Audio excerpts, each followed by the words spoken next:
Jumat. Saya Kak Ros. Hari ini sudah siap untuk menemani Anda. Kita ngobrol-ngobrol yuk di acara Rumpi No Secret. Ada Maisha Juwana yang tadi sudah membuka perjumpaan kita hari ini dengan lagu Cikini Si Gunang Dia ya. Ini adalah juga salah satu penyanyi yang kemarin ikut mengisi acara Gala Dinner KTT ASEAN. Ada Daniel menemani kita. Oke, kita ke pojokan dulu yuk. Kita seperti biasanya membahas apa sih yang lagi ramai gitu, yang menuai komentar publik, menjadi perhatian, dipotong-potong itu kemudian untuk ada konten-konten di sosial media ya. Baik yang datang dari dunia nyata maupun dari dunia maya. Oke, ini adalah berita dari, ini sebenarnya istilahnya apa ya? Dua orang ipar kan ya, ipar ya kan, Mayang dan Fuji itu kan ipar ya, iya gak sih ya.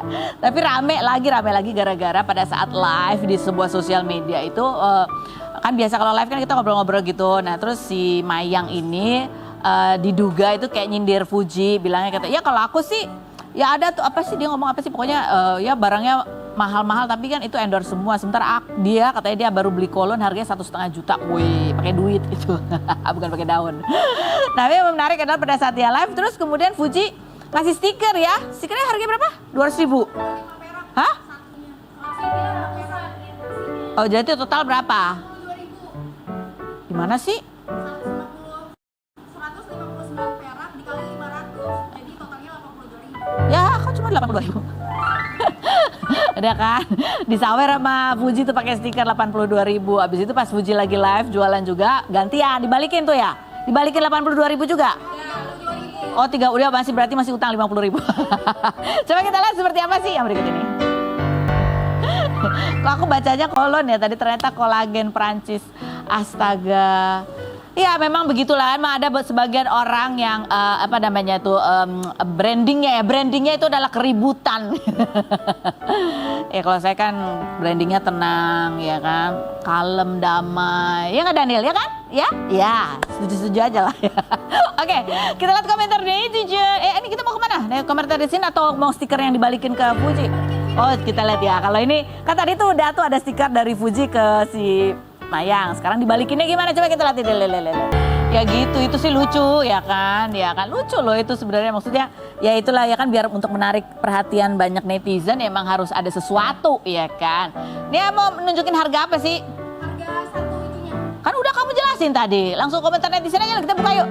Nah, mulutnya jahat banget si Mayang, padahal Fuji nggak ngapa-ngapain. Yang berikutnya. Mending Fuji dong enak, ada yang endorse daripada Mbak Mayang, nggak ada orang yang mau endorse, mending gratis Mbak daripada bayar katanya gitu. Yang berikutnya komentarnya, gue yakin dia kayak gini gara-gara biar gak sepi job. Nggak ngurus, gak mau bikin dia banyak job katanya. Yang berikutnya, itu berapa kalau dirupiahin giftnya si Fuji ke Mayang? Itu tadi udah dijawab ya, 82.000. Gitu kan kalau nggak salah ya, kalau salah ya mohon maaf ya. Oke lanjut berikutnya, banyakkan Fuji dong kasih giftnya. Ya, udahlah daripada ribut mending kasih gift ke aku aja. Aku nggak perlu banyak kok. Ikan paus ya, stiker ikan paus ya. Ikan paus apa ikan lumba-lumba? Oh, ikan duyung. Oke, baik kita menuju ke peserta kita yang pertama ada Asri Welas. Sekarang dia sama aku ya. Dia adalah instruktur Zumba. Lihat dulu profil dia berikut ini. Oke, kita lagi sibuk ngobrol tadi ibu-ibu ya kan. Udah lama nggak ketemu. Iya ya ampun, aku cuma memperhatikan. Asri Welas sekarang itu rajin juga sama penari kita. Iya kan, nggak bisa lepas. Oke kita Google Me dulu deh Asri Welas, apa yang dibuka pertama kali? Asri Welas, orang kalau cari Asri Welas bunyi yang pertama adalah Apa sih? spesialis komedi, padahal dia dulu dancer loh ya. Iya. Sekarang komedi, kamu juga suka bikin konten-konten di itu? Kadang-kadang, tapi kalau dibilang komedi, gue stres. Kenapa? Ya karena nggak ngerasa lucu, karena kan lucu kan relatif. Oh iya, Iya. ya kan situasional. Iya, kadang-kadang. lucu menurut A, tapi menurut B biasa aja gitu. Jadi, Kenapa kamu pernah pengalaman buruk nggak? enggak sih, alhamdulillah. Oh enggak ya. Alhamdulillah. Cuma gue stres kalau dibilang naik panggung apalagi lucu ya Mbak, aduh gitu. Iya aku juga. Harus lucu ya Mbak, aduh gimana? Kalau aku disuruh gitu aku marahin. Kenapa? Emang siapa yang bilang aku? Aku kan galak, kenapa disuruh lucu? Iya, makanya gitu. Iya. Oh Jadi gitu. iya. Tapi pernah nggak kamu Jadi sebenarnya aku tuh cuma baca skrip tahu, Oh. kalau lucu apa enggak mah Oh enggak jadi lah. berperan ya? Berperan Tapi aja. kan karakternya sudah ini. Coba kalau kita yang menilai sekarang, ini lucu atau nggak sih? Kita lihat kompilasi aktingnya Asri Welas Mana berikut nih? ini. Dia emang dapat banyak kan, dapat cast-nya Iya, komedi ya. Tapi kan itu. berarti cocok, kamu berarti aktingnya bagus. Gitu ya. Kalau di keseharian hidupmu tuh suka gitu juga nggak sih? Serius aku orangnya. Abah. Iyalah. Nggak percaya. Serius menghadapi hidup ini. Di antara peran-peran itu mana yang paling mirip dengan kepribadianmu? Welas mungkin. Hah? Welas. Welas? Iya. Mirip itu? Iya mirip. Aku tuh nyontoh Welas tuh nyontoh Mbah Putriku. Oh gitu? Iya dia kalau ngamuk lempar-lempar. Nggak kelihatan ya? Lempar-lempar saja. Oke. Kamu benar nggak bahwa salah satu obsesimu tuh kalau dapat peran jadi pembunuh? Gitu. Iya pokoknya peran jadi kriminal. Iya kriminal. Ya, Kenapa sih psycho gitu? Ya maunya karena terlalu baik-baik. Oh, Kayaknya belum ada produser yang pengen aku jadi peran jahat banget. Seandainya. Sejahat-jahatnya orang. Seandainya nih, kamu dapat tawaran main film terus peran utama. Kira-kira kamu ngebayanginnya akan jadi peran utama yang ngapain gitu? Yang apa? Yang apa? Itu tadi orang jahat sekali. Tapi peran utama? Iya. Gak percaya kan tuh kan lu gitu. Semua gitu. Gue pernah casting nih ya mau jadi penjahat gitu. Terus kameramennya gue lagi casting dia ketawa. Nah itu. Padahal kamu gak ngapa-ngapain ya? Enggak, padahal aku udah berusaha serius. Awas kamu, aku akan menghancurkanmu gitu. Gak percaya? Enggak. Habis kamu kalau jahat suaranya gitu banget. Terlalu cempreng ya? Iya, lembut Itulah, gitu belum ada yang suaranya. percaya nih. Google Me yang kedua, berikutnya cing. Enggak. Oh, keturunan Pangeran Diponegoro. Oh. Ini beneran kan? Ibuku. Bener. Ibu, Iya. gitu. Kamu taunya dari dulu atau baru? Iya, tapi kan gak pernah pengumuman, Mbak. Itu ya. Keturunan Pangeran Diponegoro ke-7 Astri Belas bongkar kisah tak terduga katanya gitu. Iya, karena ada salah satu stasiun TV tuh yang ada, pokoknya dia menolak lupa begitulah. Terus dia bilang, Mbak Asri, Mbak saya baru ketemu, Mbak Asri keturunan Diponegoro nggak? Terus aku tutup teleponnya. Kenapa? Ya maksudku mau keturunan siapapun emang kenapa? Beban ya, cukup beban. Ya nggak beban sih, cuma maksudnya pokoknya kalau zaman dulu itu kalau pesannya orang zaman dulu malah kita nggak boleh ngomong. Oh kenapa? Karena dulu keturunannya tuh dihabiskan sama Belanda. Oh gitu. Iya, Takut jadi- masih diburu sampai sekarang. Pokoknya jadi nggak pengumuman aja gitu. Tapi aku pernah dengar cerita kayak gini loh. Emang betul. Keturunan pahlawan tuh bukan cuma Pangeran Diponegoro aja, ada juga. Iya, aku pernah dengar cerita. Pokoknya nggak boleh ngomong. Nggak usah Karena gitu. mereka jadi underground gitu. Oh gitu. Iya dulu tuh karena dihabiskan gitu. Nah salah satu eyangku tuh adalah salah satu yang pernah waktunya selamat dikejar Belanda ke Sumatera. Coba berapa jenangnya gimana tuh? Dari Jawa sampai Sumatera. Oh jadi ada memang kamu pernah dengar cerita langsung bahwa memang diburu sampai seperti itu. Iya, ditembakin tuh di laut tuh gitu sampai begitu. Pokoknya jangan ngomong, jangan pakai embel-embel Raden gitu. Pokoknya salah satunya cuma tanaman atau apa, makanya gini. Coba dipesanin gini, kamu tuh banyak banget saudaranya di Wates gitu. Nah, Wates itu ternyata adalah kerajaannya Diponegoro. Oh. Iya, cari saudaranya di Wates. Wates Jogja. Udah pernah nyoba nyari? Iya, banyak banget dari mulai sampai berentet. Nyarinya gimana caranya? Ya telepon gitu aja juga saudara yang Mbak Asri yuk kapan kita ketemuan sama semuanya. Kayak mendeteksi kalau itu saudara kan katanya banyak di Wates tapi kan nggak pernah tahu. Ngomongnya gimana? Ada tanda bahwa ini keturunan Pangeran Diponegoro nggak? Apanya? Apa tanda-tanda gitu? Enggak, memang Nggak ada. kalau leluhur itu udah tahu Oh, ada siapa. silsilah. Iya benar, udah ada silsilahnya Mbak. Siapa aja? Cuma aku nggak pernah cerita. Ternyata aku aja masih saudaraan sama Sama siapa? banyak Yang di kalangan selebriti juga. Oh iya, sebutin dong. Nggak usah. Ih, satu. Ya Pokoknya gitu, pokoknya istilahnya gitu. kamu bisa bocorin dong. Kalau nggak berarti cuma kamu yang diburu nanti sama. Iya, pokoknya kita mah semua saudara. Kan Oh iya kalau benar saudara. kita semua bersaudara. Oke, kita describe foto sekarang ya. Nih aduh. Ini juga yang kemarin kamu tuh kuat sekali loh membagikan momen-momen ini tuh. Yang kuat itu anakku Ibran. Iya. Iya, ini waktu kemarin Mbak ngundang aku udah berapa kali, aku belum mampir-mampir karena aku merasa belum kuat. cukup kuat ya untuk cerita gitu. Jadi tapi yang bikin aku selalu kuat itu Ibran. Ibran nih, jadi awalnya dia memang sakit gatal-gatal. Kemudian kita memang ke dokter, terus ada obat yang memang keras untuk dia, si Ibran ini. Jadi memang Ibran tuh nggak bisa kena obat yang keras. Kemudian ternyata obat itu cukup keras untuk dia sampai lambungnya tuh luka, Mbak. Begitu sehingga kita ke rumah sakit, kemudian sempat dirawat, kemudian 2 hari setelah di rumah sakit, maksudnya dia tuh sempat muntah sampai jadi hijau, Mbak. Dari karena jadi jam 3 pagi sampai jam 7 malam, muntah terus sampai hijau gitu. Terus akhirnya kita dirawat di rumah sakit 5 hari, kemudian kita keluar, tapi 2 hari di rumah ternyata kondisinya makin buruk gitu. Sampai akhirnya pas apa suami saya bilang kan waktu kita juga konferensi pers bilang kalau habis makan, kemudian habis makan mandi, kemudian lemas. Lemas tuh kosong tatapannya, kemudian dia keluar cairan dari belakang ya, warnanya coklat dan ada kemerahan, berarti ini ada luka di lambungnya. Kemudian dibawa lah di jalan step, Mbak. Step, kemudian saya ditelepon, saya ada di butik saya di Halsofa 13. Ibu saya telepon, pulang anak kamu gitu. Saya udah, kalau udah gitu aku udah aduh ya ampun, ini Ibran baru pulang dari rumah sakit kan, pulang anak kamu. Terus suami saya telepon, Asri, Ibran step nggak berhenti. Cepetan Asri, saya tinggal semua kerjaan. Saya bilang sama klien saya, Bu, saya maaf saya mesti pergi sampai rumah sakit, dia masih step, Mbak. Saya ingat banget kalau step itu coba disadarkan, terus saya nyanyi, dia paling suka banget. Jadi Ibran lagi step, terus saya bilang, saya nyanyi Ibran cicak di dinding, karena dia suka banget lagu itu. Terus dia langsung wow mami gitu. Dia berarti kan dia masih sadar gitu dari stepnya. Jadi ya itu udah agak sampai akhirnya dia masih step, akhirnya dia biru, Mbak. Biru terus kemudian dimasukkan, Asri ini kita harus ke NICU, kita harus ICU, terus boleh Mbak silakan, terus boleh nggak dikasih ventilator. Begitu dikasih ventilator kemudian keluar dari paru-parunya tuh sesek gitu, dari paru-parunya ini ada apa ya Asri, kenapa sampai paru-paru, kenapa gini, begitu dikasih ventilator keluar semua, Mbak. Ada darah, kemudian kecoklatan semuanya. Ini Mbak Asri, ini lambungnya luka. Astaga. Ibran berhenti, stepnya. Alhamdulillah Asri, aku lihat dari luar ya, Ibran berhenti stepnya. Keluar semua darah yang ada di perutnya. Sampai satu ini air mineral ya, Mbak. Kemudian saya bilang dalam hati,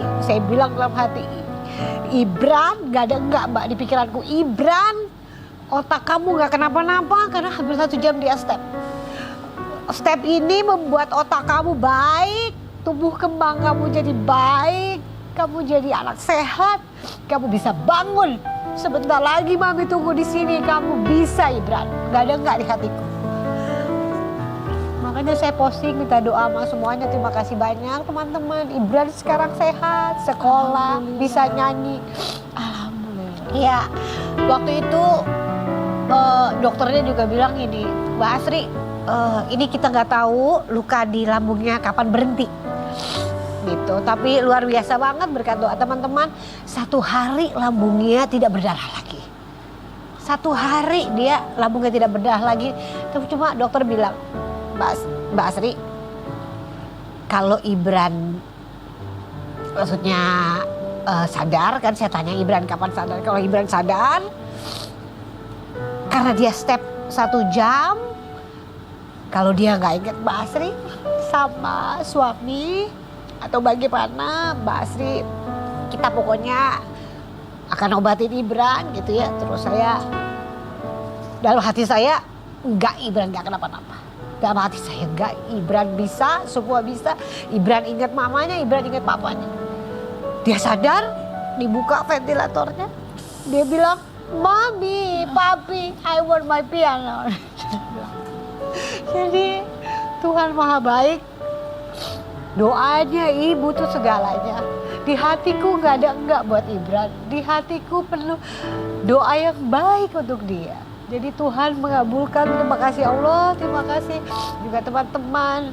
Ibran sekarang diterima di sekolah, bisa nyanyi, bisa. Ya ini pelajaran buat saya, buat kita, yaitu ya, kita yang paling tahu anak kita juga. Obat apa yang masuk ke anak tuh kita masih tahu banget. Jadi sekarang semua obat yang masuk ke Ibran, kita tes dulu apakah dia alergi gitu Mbak.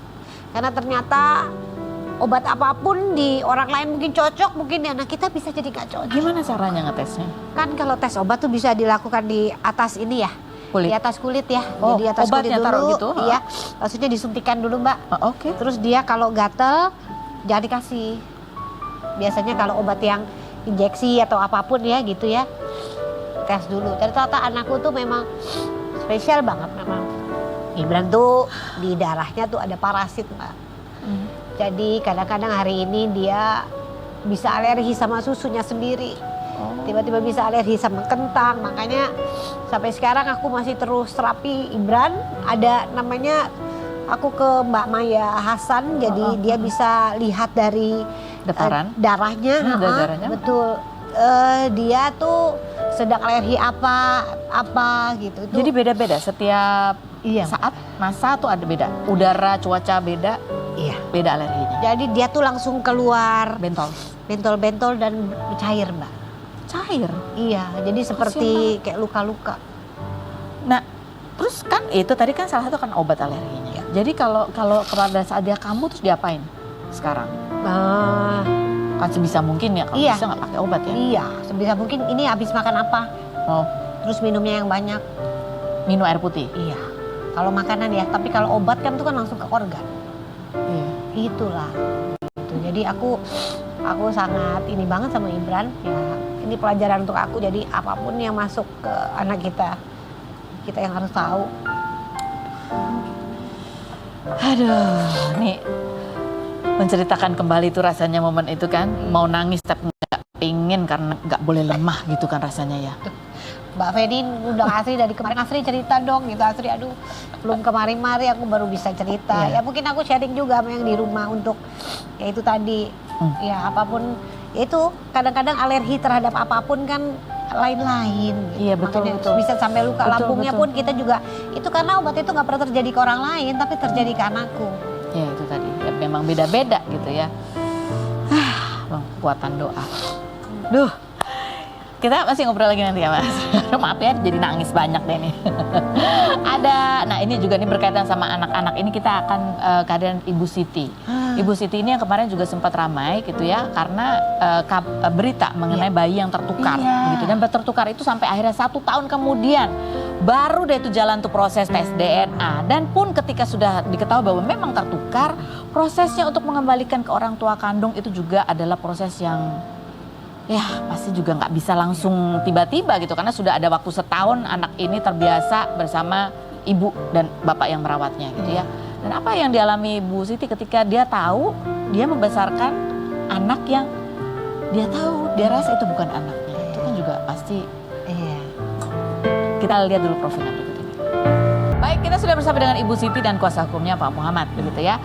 Ini ada artikelnya, kronologi bayi tertukar dan perjuangan ibu untuk menemukan sang anak. Ini Ibu Siti, dari 2 ibu, Ibu Siti ini adalah yang paling sadar pertama kali ketika diberikan bayinya bahwa ini tertukar, karena sebelumnya pernah menerima bayi kandungnya begitu ya. Jadi tahu betul kalau itu beda gitu ya. Tapi kan butuh waktu setahun kemudian baru akhirnya perjuangan itu bisa apa ya istilahnya, akhirnya orang bisa memberikan jalan ketemu sama anak kandung. Sekarang prosesnya, proses bondingnya itu kan bertahap ya. Bertahap. Kan satu adalah asesmen dulu, dilihat kondisi rumah masing-masing. Yang kedua kan pengasuhan bersama dalam satu tempat gitu ya. Habis itu baru pelan-pelan nginap gitu kan. Iya. Sekarang sudah sampai di proses apa Bu Siti? Baru proses pertemuan ya Pak ya, Ya, di rumah bersama. di rumah bersama. Di SUA bersama. Itu berapa jam pertemuannya? Ya tergantung kedekatan si anak. Oh, kedekatan si anak. Oke. Ini sudah berapa hari? Udah masuk berapa hari? Udah masuk seminggu ya Pak ya? Ya, Mau seminggu. ini Iya. minggu pertama terakhir. Minggu yang bonding ya. Yang bonding Iya. ini minggu terakhir ya? Ya, minggu pertama. Minggu pertama. Jadi berapa minggu? Ada 3 minggu. Oh, 3 minggu. Ya, Jadi masih ada 2 minggu lagi untuk bonding di rumah bersama begitu ya. Iya, Jadi kedua ibu bapak dan bayi itu ketemu di satu rumah gitu ya, kumpul bareng. Iya. Gitu. Itu di rumah bersama di Kapolres. Jadi untuk tahap nanti minggu ketiga kita diadakan nginap. Baru nginap ya. Iya. Jadi tuker bayi yang di saya nginap di rumah Ibu Dian, bayi yang di Ibu Dian nginap di rumah saya. Seperti apa prosesnya ya, proses bonding itu? Karena anak-anak kan udah terbiasa gitu ya. Dan apa saja yang dirasakan, katanya ada banyak yang kayak, ya kok anakku bangun bukannya nyari susu. Ada pengasuhan-pengasuhan yang berbeda gitu ya. Kita akan Iya. bahas lain berikut, jangan kemana-mana. Tetap.